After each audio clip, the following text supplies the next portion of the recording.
Good morning, class 11th students. So this is physics, chapter number 8, that is gravitation, and lecture number 3. So today we'll be starting with the term gravitational field. Okay, so the space around a material body in which its gravitational force of attraction can be felt is called gravitational field. That is, suppose if you have a body, there will be some space around it. So the space around that body up till where the gravitational force of that body can be felt or can be experienced is called gravitational field of that body. Okay, so after defining gravitational field, here is another term called gravitational field intensity, that is force experienced by a unit mass placed at any point. For example, suppose if you have any point and you want to calculate gravitational field intensity at that point, then the force experienced by a unit mass which is placed at that point will be giving the gravitational field intensity at that particular point. That is, mathematically we can write it as I is equals to F upon m naught, where I is your gravitational field intensity, F is the force experienced per unit mass. Okay, so now as you know, gravitational force by Newton's law of gravitation can be written as G m naught upon r square, and this m naught is here, so m naught will cancel out, so you will get gm upon r square. So intensity so gravitational field intensity, that is I, can be written as gm upon r square. Now if you want to write in vector form, then it can be written as I is equals to minus gm upon r square r cap.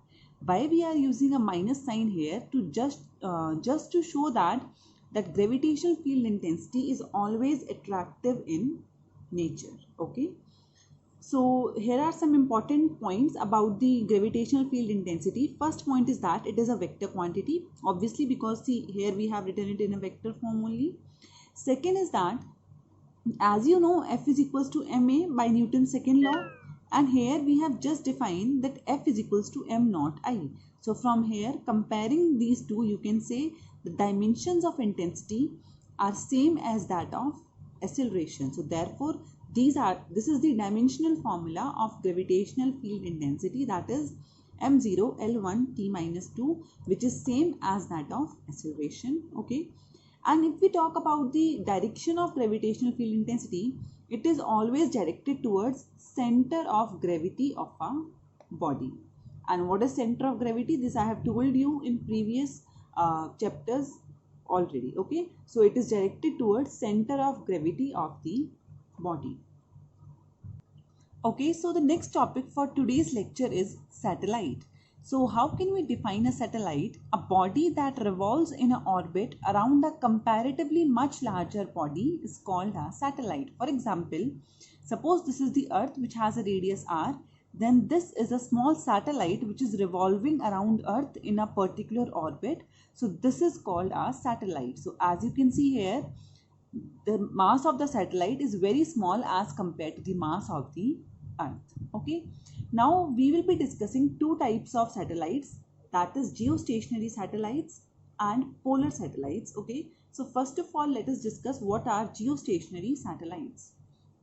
So a satellite that appears to be at a fixed position at a definite height to an observer on Earth is called geostationary satellite. As it is clear by name also, geostationary satellite. So that means if a person is present on, or you can say if an observer is there on the Earth, then a geostationary satellite will appear to be at a fixed position and at a definite height to that observer, right? And there are some conditions for a satellite to be geostationary. So first condition is that the sense of rotation of the geostationary satellite is same as that of Earth. So all of you must be knowing that Earth rotates about its axis from west to east direction. Okay, so that means geostationary satellites will also be revolving around west to east. Therefore, we can say the sense of rotation is same as that of Earth about its axis. Second point is that it should be coplanar with the equatorial plane. So this is a very important point, that geostationary satellites revolve in a plane which is coplanar with the equatorial plane. Okay, Third point is that it should be at a height of nearly 36,000 kilometers above the equator of Earth. That is, if an observer is there which is present, who is present at the equator of Earth, then approximate height of a geostationary satellite is around 36 kilometers above the equator of Earth. This is the third condition. And fourth is that its time period of revolution is equal to the Earth's rotation period, that is 24 hours. Okay, that is the sense of rotation as well as the time period of Earth and a geostationary satellite is same. Okay. Okay, so now if we talk about the uses of a geostationary satellite, generally these satellites are used for communication purposes. Okay. Okay, so the next are polar satellites. So the satellites which revolve in polar orbits are called polar satellites. So now the question is, what do you mean by a polar orbit? See, if this is Earth, this is north, this is south. So as you know, here poles are present. So this plane, this dotted plane will be representing a polar plane, and a plane here will be representing a equatorial plane. So you can say a polar plane is that which makes an angle of 90 degree with the equatorial plane. Okay, so polar orbit is that which makes an angle of 90 degree with equatorial plane, and a polar satellite, as it is again clear by its name only, it will be revolving in a polar orbit. Okay. Okay, so the second point about polar satellites is that they are at much lower heights, that is about 500 to 800 kilometers. So as I told you about geostationary satellites, they are comparatively at a very much larger height. They are above 36,000 kilometers above the equator, but these polar satellites are just at a height of 500 to 800 kilometers from the Earth, right? Next is the sense of rotation. So as it is rotating in a polar orbit, its sense of rotation is from north to south, whereas the sense of rotation for geostationary satellites was from west to east. Okay, and if we talk about the uses of polar satellites, so it is used in forecasting weather, and secondly it is used for determining the shape of Earth. Because they are at much lower heights, therefore polar satellites can easily conclude about the weather, so they are used for forecasting weather. Okay, so now you came to know about satellites, geostationary satellites, polar satellites. Now we will be studying about orbital velocity of a satellite, what is the time period of a satellite, and how it depends on different factors. Okay, so the first is orbital speed of a satellite. So before that, look at this diagram here. This sphere is representing a Earth of mass m and radius r. Here a satellite is present of mass small m and a velocity v, let's say. Okay, now this is revolving around Earth at a height of h from the surface of Earth. So the total distance of the center of the Earth and satellite we are taking to be small r. So you can say small r is equals to capital R plus h, as it is clear from the figure. Now first of all, what do you mean by orbital speed of a satellite? So the minimum speed required to put the satellite in its orbit around Earth is called orbital speed. That is, see, if you want to put any satellite around any orbit around the sun, around the Earth, then you would be needing some minimum velocity for that. So that minimum velocity of the satellite which is required to put it in an orbit around Earth is called orbital speed, and we generally represent it by VO. Okay, so now let us derive a formula for orbital speed of a satellite. Okay, so as you know by Newton's law of gravitation, there will be some attractive force between the Earth of mass capital M and the satellite of mass small m. So that force can be written as Gmm upon r square. Now this force will be providing the required centripetal force for the satellite to revolve around Earth. So we can conclude that this force will be equal to mv0 square upon r, where this is centripetal force and v0 is the orbital velocity. So from here small m will cancel out and one r will also cancel out. So v0 will be under root gm upon r, and remember this small r is capital R plus h, that is radius of Earth plus the height above which the satellite is there above the surface of Earth. Okay. So V naught is under root gm by r. So this is your first formula for orbital velocity. Now if we want to calculate one more formula, or you can say we are just changing terms. Okay. So now as you know, small g is written as gm by r square. So from here, if you calculate gm, that will come to be small g into r square. So just put this value here. So from here, V naught will come to be under root gm, that is gr square upon r, or you can write it as, see, r will come outside, r under root g by r. So this is nothing but same formula. It is just in different terms. Okay.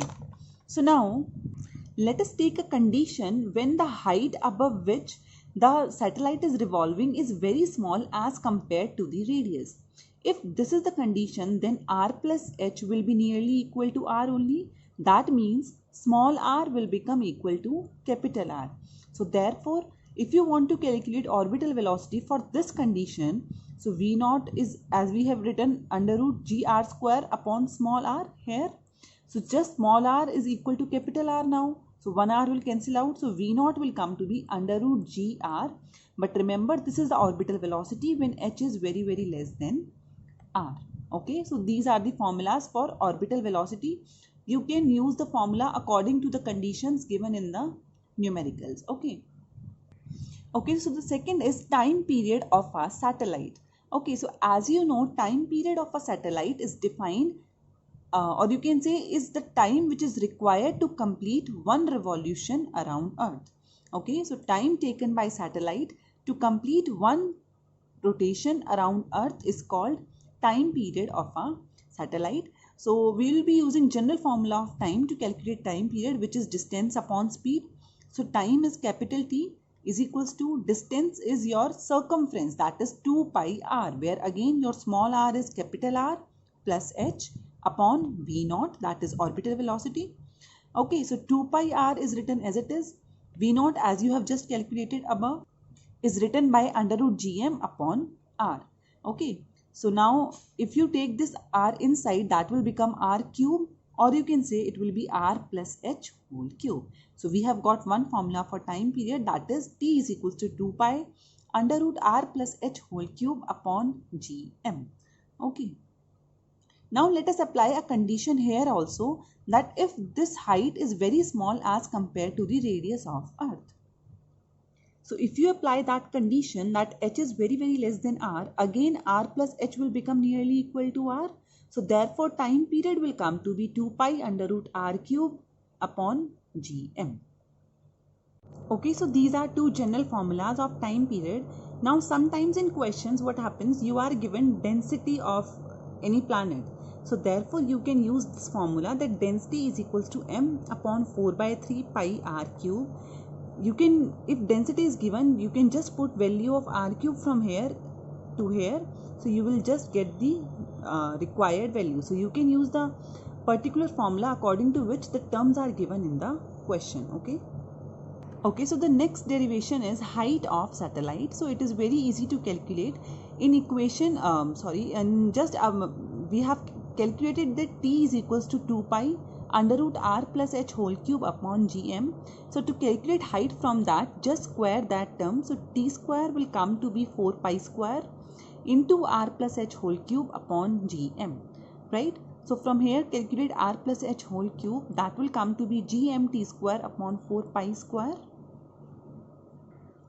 So taking cube root on both the sides, you will get r plus h is equals to gm t square upon 4 pi square whole to the power 1 by 3.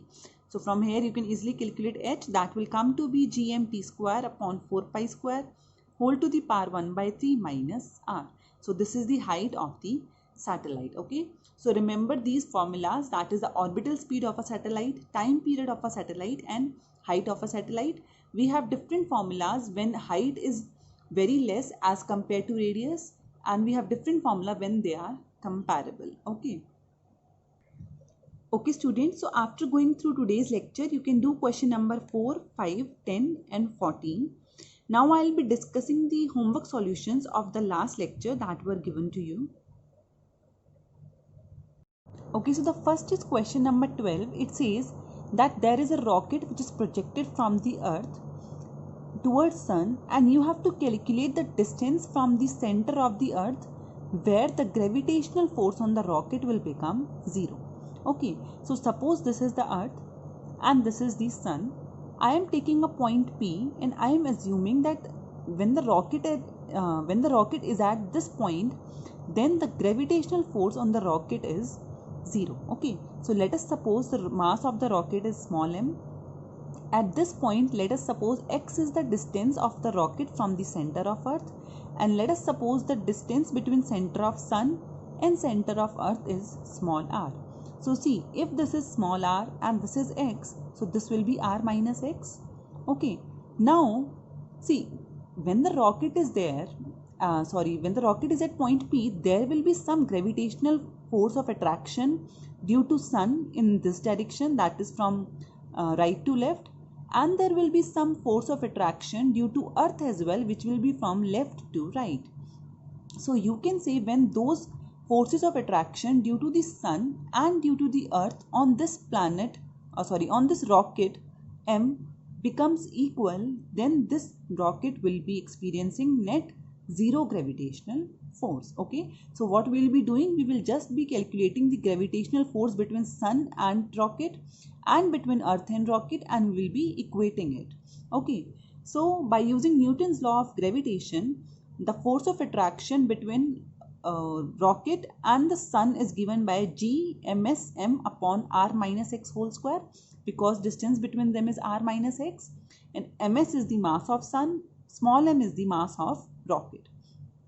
This should be equal to gravitational force between your rocket and earth. So that will be g into me, that is mass of earth, into small m, that is mass of rocket, upon x square, because distance between them is x, right? So just to solve it, small m will cancel out, g will cancel out, so you will get r minus x upon x whole square is equals to ms upon me, that is mass of sun upon mass of earth. So from here you can take under root on both the sides, so you will get r minus x upon x is equals to under root ms upon me. So when you will solve it, you will get the answer to be 577.35. Okay, so now r minus x upon x will come to be this much, and the distance between the center of sun and earth is this, that is 1.5 into 10 to the power 11 meters. So now you know r, x is only the variable, just put the value of r here and calculate the value of x. That will come to be 25 into 10 to the power 8 meters. Okay, so this was your question number 12. Next is question number 15. So question number 15 says there is a body whose weight on earth is given by 63 Newton. Then it is saying what is the gravitational force on it when it is taken to a height equal to the half of the radius of the earth. So you can conclude on earth the weight is 63 newtons, height is given to be r by 2, and you have to calculate what is the gravitational force at this height. Okay, so as you know, there is a variation in acceleration due to gravity when you go at some height. So first of all, let us calculate that variation, and again, because here the height is not very small than radius, so we will be using the general formula, that is g dash is equals to g r square upon r plus h whole square. So just put the value of h to be r by 2 and you will get the answer to be 4g by 9. Okay, so now we know that this will be the new acceleration due to gravity at that height. So now let us calculate weight at that height. So as you know, weight is written by mg. So here it will be mg dash. G dash is 4g by 9. Now the weight on earth is given to be 63 newtons, and as you know, gm is the weight on earth, so this is given to be 63. So just put the value of gm to be 63, that is 4 by 9 into 63. So the answer will come to be 28 newtons. So this will be the gravitational force on the body when it is taken at a height equal to half the radius of the earth. Okay, so the next is question number 16. It is just similar as that of question number 15. Instead of taking a body to any height, we are taking a body to the depth. So just use this formula, g dash is equals to g into 1 minus d by r. calculate g dash from here and use same method to calculate the weight. Okay, so I hope the doubts are clear. Thank you.